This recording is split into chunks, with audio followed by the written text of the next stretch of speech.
কত রকম রূপ হয়। কিছু স্নেহের সাথে আপনাকে স্পর্শ করে, তো কিছু প্রহার হিসেবে বর্ষিত হয়। কিছু বন্ধুত্বের নামে আপনার দিকে অগ্রসর হয়, তো কিছু শত্রুতার দিকে আপনাকে টেনে নিয়ে যায়। কিন্তু কখনো ভেবে দেখেছেন যে কোন হাত বেশি মূল্যবান? যখন আপনি সফল, যখন আপনি ভালো কাজ করেন, তখন কিছু হাত আপনার জন্য করতালি দেয়, আর কিছু হাত এমন হয় যা আপনার কাঁধ স্পর্শ করে যখন আপনি জীবনে সব থেকে অসফল হন, যখন আপনি ভেঙে পড়েন। তাই করতালি দেওয়া সেই হাত, আপনার প্রশংসা করা সেই হাত, তার থেকে অনেক বেশি দামি সেই হাত যা আপনাকে তখন আশ্বস্ত করে যখন আপনি এমন সময় কাটাচ্ছেন যা আমরা কেউ কাটাতে চাই না। সেটা আপনার সম্বল হয়ে ওঠে, আর এই সম্বলই আপনাকে জীবন অতিবাহিত করার শক্তি প্রদান করে। তাই একে অপরের সম্বল হয়ে থাকবেন, জীবনে সব সময় ভালো থাকবেন। রাধা রাধা। মানুষ, প্রত্যেক মানুষ কাউকে ভালোবাসে, কাউকে ঘৃণা করে, কাউকে সম্মান করে, আবার কাউকে তিরস্কারও করে। মানুষ সবকিছু হতে পারে, সুস্থও হতে পারে, রোগীও হতে পারে, ধনীও হতে পারে, নির্ধনও হতে পারে, বন্ধুও হতে পারে, আবার শত্রুও হতে পারে। যদি কিছু না হতে পারে তা হলো অস্পৃশ্য, অচ্ছুত, ভগবানের কাছে সব থেকে বড় পাপ। এই যে মানব শরীর, তা ঈশ্বর প্রদত্ত, তা তার মন্দির। প্রত্যেক শরীরে ব্রহ্মদেব বাস করেন, তাই শরীরের অপমান করা, সেটা ছোঁয়া থেকে দূরে থাকা, এটা কখনো করবেন না। এই জীবনে ছুত অছুত কখনো বিচার করবেন না। পরমেশ্বর যা দিয়েছেন তার সম্মান করতে শিখুন। আর আসুন আমার সাথে ভালোবেসে বলুন, রাধা রাধা।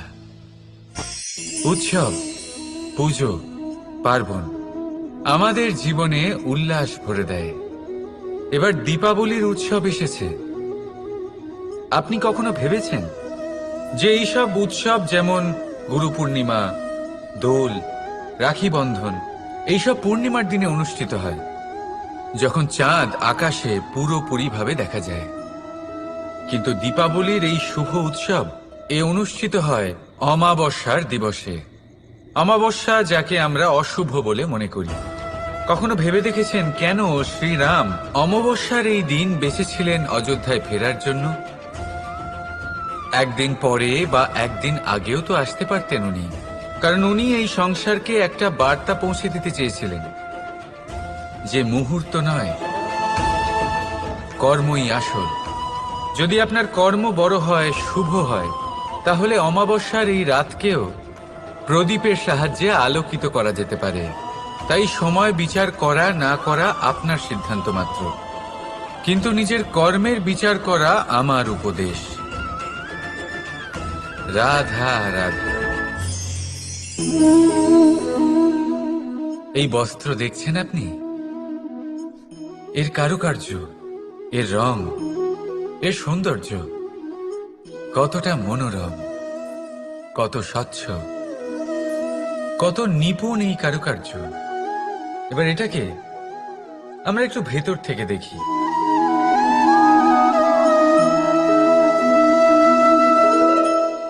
আপনি কি সেটাই দেখতে পাচ্ছেন যা আমি দেখতে পাচ্ছি?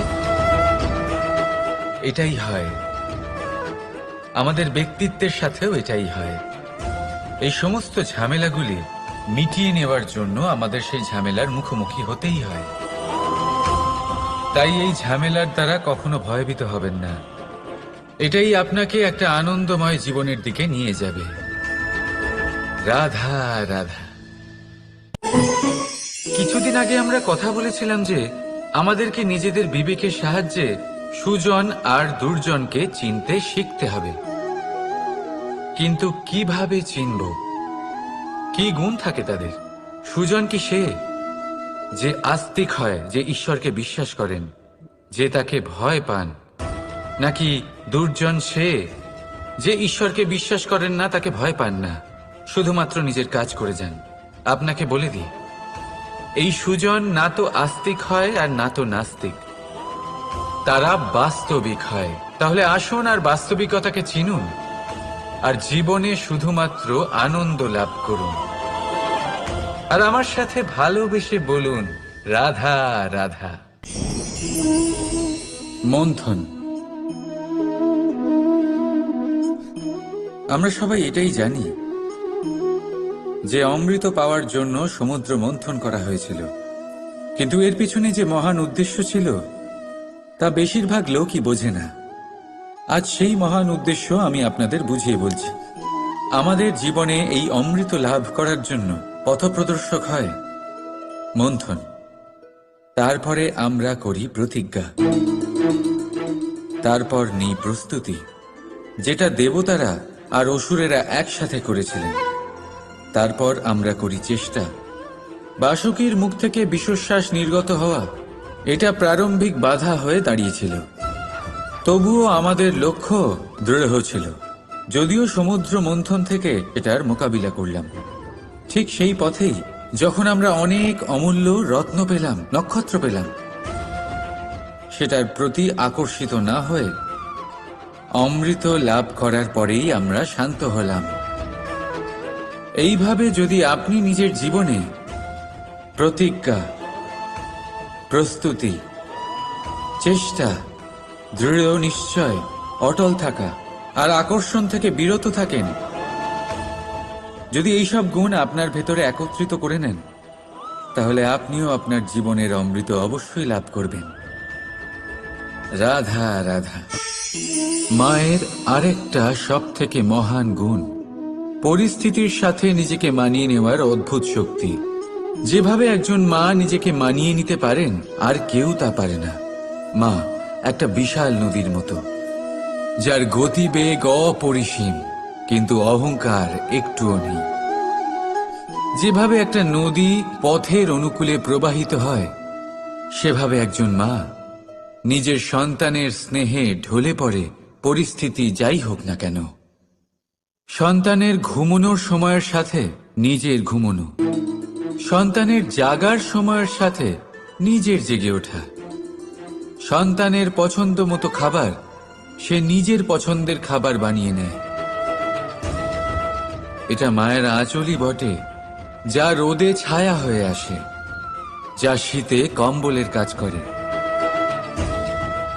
মা মা এমন হয় যে সন্তানের যাতে ঘুম না ভাঙে, সেই জন্য সে এক পাশ হয়ে ঘুমানোর অভ্যেস করে নেয়। আর পরিস্থিতির সাথে শুধুমাত্র সেই মানিয়ে নিতে পারে যে সন্তানকে প্রকৃত ভালোবাসে। এই মাকে আমার শত কোটি প্রণাম। রাধা রাধা। আজ বিজয়া দশমী, সেই দিন যবে শ্রীরাম রাবণকে বধ করেছিলেন। এ হলো সেই দিন যেদিন শ্রীরাম লঙ্কা জয় করেছিলেন। লোকে বলে এটা খারাপের বিরুদ্ধে ভালোর জয়ের প্রতীক। এটাকে দেখার আরো একটা দিক আছে। আগে হ্যাঁ, এটা ভালোবাসার জয়ের প্রতীক, এটা পরিবারের জয়ের প্রতীক। আপনি তো নিশ্চয়ই জানেন যে রাবণ মহা জ্ঞানী ছিল, মহা শক্তিশালী ছিল, মহাদেবের পরম ভক্ত ছিল রাবণ। এবার যে ব্যক্তি কৈলাস পর্বত তুলতে পারত, সেই ব্যক্তি নিজে এক কাটা বৃক্ষের মতো শ্রী রামের চরণে পড়েছিল। কেন? কারণ রামের সাথে লক্ষণ ছিল, কিন্তু ওদিকে রাবণের সাথে বিভীষণ ছিল না। একদিকে এক পরিবারের মধ্যে ভালোবাসা ছিল, কিন্তু অপরদিকে আর এক পরিবারের মধ্যে দূরত্ব বাড়ছিল। তাই মনে রাখবেন, যদি সংসারের ওপরে বিজয় লাভ করতে হয়, তাহলে সর্বপ্রথম পরিবারের মধ্যে ভালোবাসা বজায় রাখতে হবে। পরিবারের মধ্যে ভালোবাসা বাড়ান, দূরত্ব নয়। আপনি সব সময় সুখী থাকবেন আর জীবনের সমস্ত বাধা আপনি অতিক্রম করবেন। রাধা রাধা। করুণা। করুণা সেই অনুভূতি যার থেকে এই সংসারের সমস্ত অনুভূতির জন্ম হয়। আর এই সমগ্র সংসার মায়ের থেকে জন্ম নেয়। মাই সেই ব্যক্তি যিনি করুণার সাগর। সন্তানকে দেখেই উনি বুঝে যান যে তার বিড়ম্বনা কিসের, তার কিসের প্রয়োজন। সন্তানের চোখে যদি উনি জল দেখেন, সেটা দেখেই উনি বুঝে যান যে সন্তানের শরীরের কোন অংশে সে আঘাত পেয়েছে। সন্তানের কিছু না বলা সত্ত্বেও মা বুঝে যান যে আজ আহারে সন্তান কি খেতে চায়। ইনি হলেন মা। মা করুণার সব থেকে বড় রূপ। আর আজকের যুগে মানুষেরা জীবনে একটু এগিয়ে গেলেই মাকে পেছনেই ফেলে আসে, মাকে ভুলেই যায় তারা। এই ভুল আপনি কখনোই করবেন না, কখনোই করবেন না। কারণ মা সেই করুণা যে আপনার জীবন থেকে চলে গেলে তারপরে আপনি জীবন অবশ্যই যাপন করবেন, কিন্তু কখনোই জীবন বাঁচতে পারবেন না। তারপরে আপনার জীবন থেকে আপনার এই মূল্যায়ন, আপনার জীবন থেকে করুণার এই অনুভূতি, সেটাও আপনি হারিয়ে ফেলবেন। আপনার মা সব থেকে গুরুত্বপূর্ণ। যদি মাকে হারিয়ে ফেলেন তাহলে বুঝবেন সব হারিয়ে ফেলেছেন। তাই মাকে সর্বদাই মনে রাখবেন, সর্বদাই তাকে ভালোবাসুন। আর আমার সাথে বলুন, রাধা রাধা। এই ছোট কাঠের ডাল দেখতে পাচ্ছেন আপনি? একটা বৃক্ষ থেকে এরম হাজার হাজার ডাল পাবেন, যা দিয়ে আপনি আগুন জ্বালাতে পারবেন, যা নিজে জ্বলে আমাদের ভোজন বানাতে সাহায্য করে থাকে, যা নিজে জ্বলে অন্ধকারে আমাদের আলোকিত করে। যদি এটাই অন্যভাবে দেখা যায়, তাহলে এমনই এক ছোট্ট ডালের টুকরো একটা ছোট্ট ফুলকিতেই নিজের সাথে হাজার হাজার বৃক্ষ জ্বালিয়ে দিতে পারে।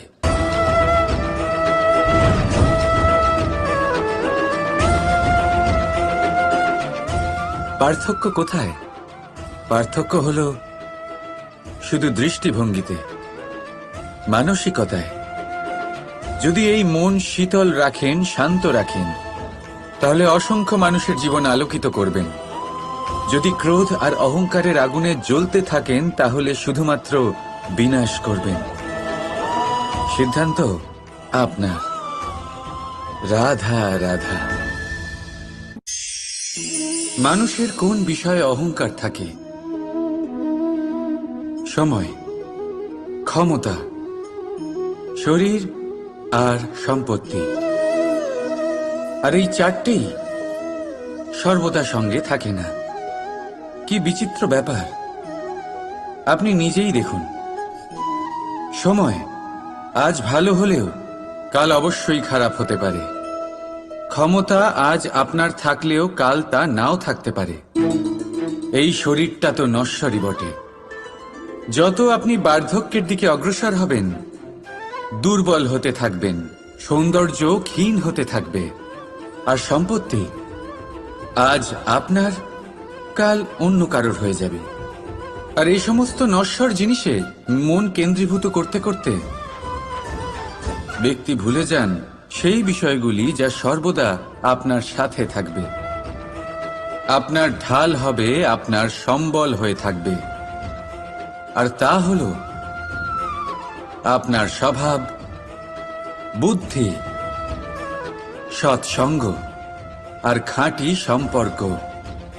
নিজের স্বভাব শীতল রাখুন, কর্মে বুদ্ধির পরিচয় দিন, সর্বদা ভালো মানুষের সাথে সময় কাটান, আর খাঁটি সম্পর্ক সর্বদা পালন করুন। জীবনে সর্বদা সুখী হবেন। রাধা রাধা। আমরা সবাই মন্দিরে যাই, ঈশ্বরের সামনে হাত জড়ো করে বসি আর নিজের ইচ্ছে প্রকাশ করি। কখনো ভেবেছেন ঈশ্বরের কেমন লাগতে পারে যে আমার ভক্তরা আমার কাছে আসে শুধুমাত্র নিজের ইচ্ছে পূরণের জন্য, আমার সাথে দেখা করতে নয়? অসংখ্য লোক মন্দিরে যান নিজের ইচ্ছে ঈশ্বরকে জানানোর জন্য, যদি তাদের ইচ্ছে পূরণ না হয় তারা হতাশ হয়ে পড়েন।